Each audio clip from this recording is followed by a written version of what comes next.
Hi, welcome to our new video. In this video, we will show you how to remove your Instagram search history.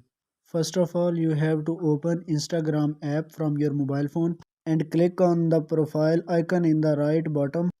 Now click on three lines at top right. A list of different options will appear. You have to choose your activity option.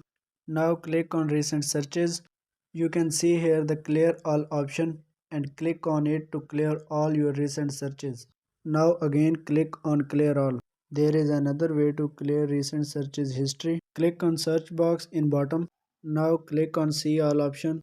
Now choose clear all option to remove your search history.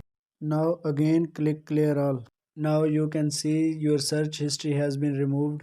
These are the two easy and simple ways to remove your search history from Instagram account. Like and share this video if it works well for you. Thank you.